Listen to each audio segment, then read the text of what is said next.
On September 17, 1976, NASA publicly unveiled its first space shuttle, and in the most appropriate move ever made by NASA in their history, according to sci-fi nerds like me anyway, they called it the Enterprise.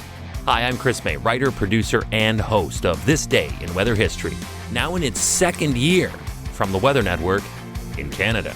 Today, that great leap in space advancements took a massive one with the rise of the Space Shuttle on this day in weather history.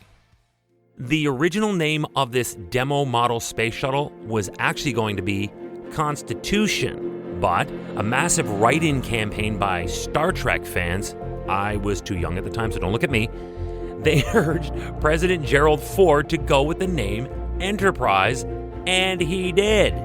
Also, as a brilliant opportunity to marry the imagination of the popular TV series that was about space exploration with the real-life version of space exploration, many of the cast members from the original Star Trek television series attended the opening ceremony. It was perfect. The fans got the name they wanted, and the cast were on hand to make it official. And even though Enterprise was just a test vehicle that never actually reached space, the simple fact that it was here now signaled the true beginning of the space shuttle era. Welcome to year 2 of this podcast. Right now, you're listening to the full version of today's story on your favorite podcast provider. But there's also the daily podcast video short. They're shot right here in my podcast recording studio, so you get that perspective. And oftentimes, they will include visuals from that day's event from when it happened in weather history. So after listening to the full story, go check out the podcast video short on television or online anytime at theweathernetwork.com/weather history. The Great Cold War race has been covered extensively already on this podcast, and today we get to a point where it became really lopsided in favor of the United States. Remember in the September 14th episode of this podcast, This Day in Weather History, I covered the event in 1959 when the Soviets gained another upper hand and looked to start to pull away in the race when they were the first to hit the moon, when they literally crashed into it with a probe.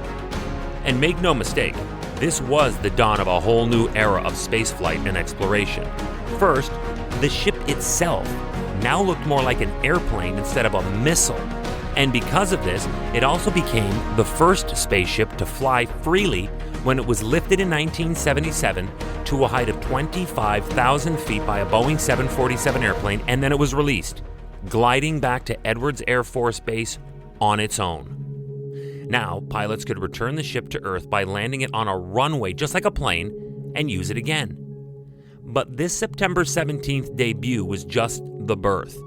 The real life began when regular flights of the space shuttle began on April 12th of 1981 with the launching of Columbia from Cape Canaveral, Florida. Early shuttles took satellite equipment into space and carried out various scientific experiments. The space shuttles made regular stopovers at the old Space Lab. Then, after Space Lab, the space shuttles were the only way that our current International Space Station actually got built at all. The shuttle missions then made almost regular commutes to the ISS before the end of the program. And without the ISS, we do not have the eye in the sky to monitor weather and overall climate anomalies. We see all layers of atmosphere. We can see hurricanes, thunderstorms, tornadoes, and yeah, we can chart climate change. And without the STS, we would not have the Hubble Space Telescope that has not only provided our first view into actual outer and then deep space, but has also helped us here understand better what happens on our planet through the events that happen elsewhere out there. So I'd say that the space shuttle era of NASA was as critical a time in our human history as we have ever had.